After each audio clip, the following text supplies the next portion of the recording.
Hello students, welcome back to my YouTube channel. आज हम class 11th का chapter जो कि जर्नल एंट्री डिस्कस कर रहे थे उसका नेक्स्ट टॉपिक जो लेकर आए हैं जी। टॉपिक नेम है ओपनिंग एंट्री। तो firstly what is opening entry. हमारे पास ओपनिंग एंट्री क्या है इसका फर्स्टली हम थ्योरेटिकल पोर्शन समझते हैं, देन इसका प्रैक्टिकली समझेंगे।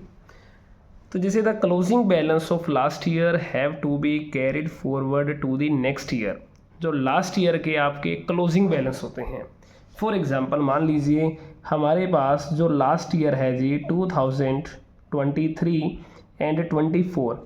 इसका मतलब सिंपली क्या है कि आपका जो ईयर शुरू हुआ है वो 2000 मतलब 1 अप्रैल 2023 को शुरू हुआ था।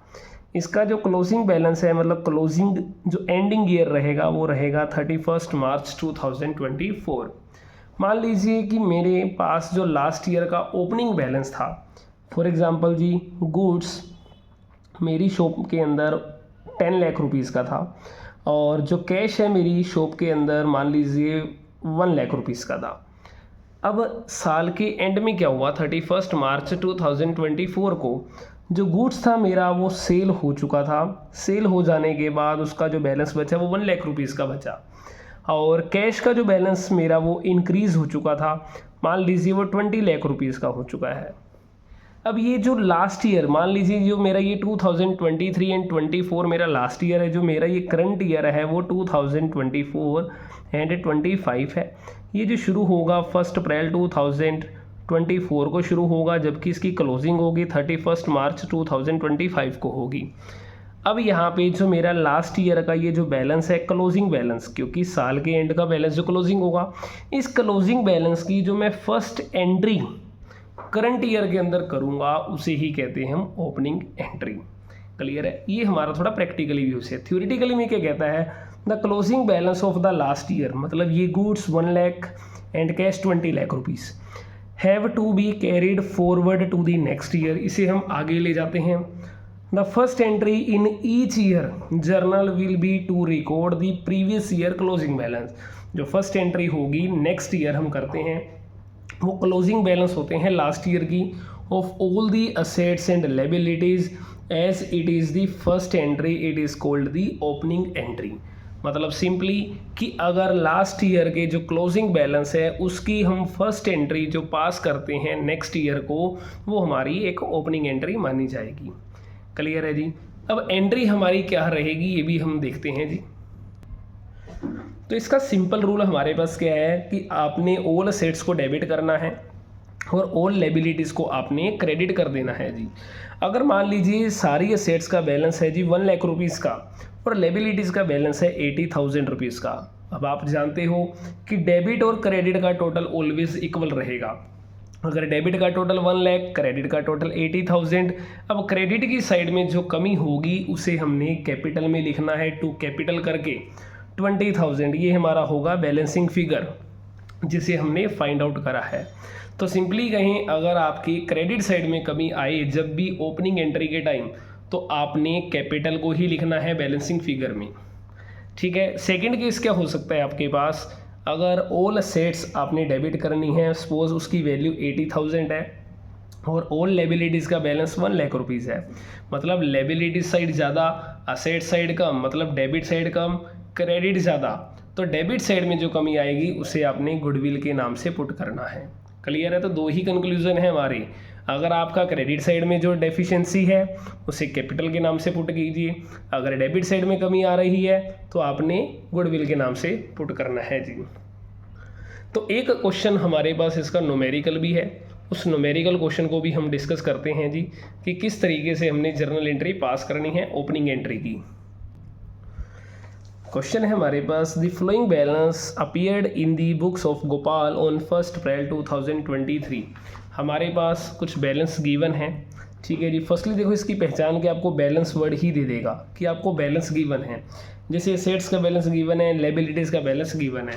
जैसा अभी अपन ने रूल पढ़ा कि ऑल असेट्स डेबिट करनी है और लायबिलिटीज़ को क्रेडिट करना है। तो कभी कभार क्वेश्चनों में क्या होता है कि आपको जैसे इस क्वेश्चन के अंदर आपको असेट्स वर्ड लिख दिया, लायबिलिटी लिख दिया, इसका मतलब ये हुआ ये सारी असेट्स है और लायबिलिटी के अंदर ये सारी लायबिलिटीज़ है। और कई बार क्वेश्चनों के अंदर क्या होता है आपको डायरेक्ट असेट्स और लायबिलिटी गिवन नहीं होती, मीन्स गिवन मतलब कि आपको बताएगा नहीं कि ये असेट्स है ये लायबिलिटीज़ है, मतलब आपको खुद आइडेंटिफाई करना होगा, उसमें से खुद छांटना होगा असेट्स कौन सी है, लायबिलिटी कौन सी है। क्लियर है? जैसे जैसे आप प्रैक्टिस करते रहेंगे आपको सारी चीज़ एकदम याद हो जाएंगी, कौन कौन सी असेट्स हैं, कौन कौन सी लायबिलिटीज़ हैं। तो जैसे हमारे पास असेट्स हैं, कैश है, तो रूल के अकॉर्डिंगली हमने चलना है, कैश लिखना है और अपनी जो एंट्री करनी है 1 अप्रैल की करनी है 2023 अप्रैल 1। तो कैश का बैलेंस है हमारे पास 8000, तो कैश काउंट करें डेबिट और 8000 रुपीज़ लिखें।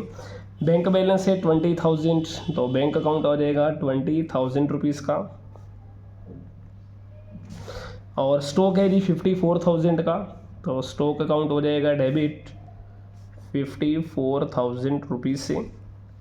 और डेटर्स हैं रुपीज़ 7000 के, तो डेटर्स अकाउंट डेबिट कीजिए 47,000 रुपीज़ से जी। और मशीनरी है रुपीज़ 60,000 से, तो मशीनरी में आपने लिखना है 60, ठीक है जी, 1000 रुपीज़ से थी। लो जी, अब उसके बाद आपको लायबिलिटीज़ गिवन है, क्रेडिटर गिवन है, आपने 2 क्रेडिटर लिखने हैं, ठीक है जी। सन्ड्री क्रेडिटर मतलब बहुत सारे क्रेडिटर हैं, तो लो जी 20,000 रुपीज़ के। और कैपिटल है रुपीज़ आपके पास 2 लाख की, तो 2 कैपिटल काउंट करेंगे 2 लाख रुपीज़ के साथ जी। लो जी, ये हमारे पास है। अब क्रेडिट साइड का टोटल कीजिए 2,20,000 है और डेबिट का टोटल कर लेते हैं 60, ये रहा हमारे पास 60 हो गया एंड 47 1,07,000 हो गया, 1,11,000, ठीक है, 1,61,000 और 1,61,000 के बाद आपके पास ये आ जाएगा जी 1,87,000 एंड 1,95,000, ठीक है जी। टोटल एक बार ध्यान से कर लेंगे, जैसे 28 है, देन 32 32 और 50 हो गया 82 के बाद हमारा 7 ये हो गया जी 89 129 और 129 189। तो डेबिट साइड का जो टोटल हमारे पास बन रहा है जी वो 1,89,000 बन रहा है, और जबकि क्रेडिट साइड का जो टोटल बन रहा है वो 220 बन रहा है। अब आपने क्या करना है, इन दोनों का डिफरेंस निकालना है। 220 है एंड 1,89,000 रुपीज़ है, तो ये हमारे पास जो बनेगा जी 31,000 रुपीज़ बनने वाला है डिफरेंस। अब ये 31,000 का जो डिफरेंस आएगा इसे डेबिट साइड में आ रहा है, क्योंकि क्रेडिट साइड हमारी 220 है, डेबिट साइड 189 है, तो डेबिट साइड में कमी आई, तो इसे हमने गुडविल अकाउंट के नाम से लिखना है 31,000 रुपीज़ से। क्लियर है? तो ये हमारे पास एक ओपनिंग एंट्री का न्यूमेरिकल क्वेश्चन था। तो आई होप कि आपको ओपनिंग एंट्री वाला टॉपिक समझ आया होगा। अगर आपको ओपनिंग एंट्री का टॉपिक समझ आया है तो इसी तरीके से मेरे चैनल के साथ जुड़े रहें, वीडियो को लाइक करें, कमेंट करें, क्योंकि आपका एक कमेंट ही एक टीचर्स के लिए मोटिवेशन का काम करता है जी। और बेल आइकन को ज़रूर प्रेस कर लीजिए ताकि आपको आने वाली न्यू वीडियो का नोटिफिकेशन मिलता रहे। Thank you.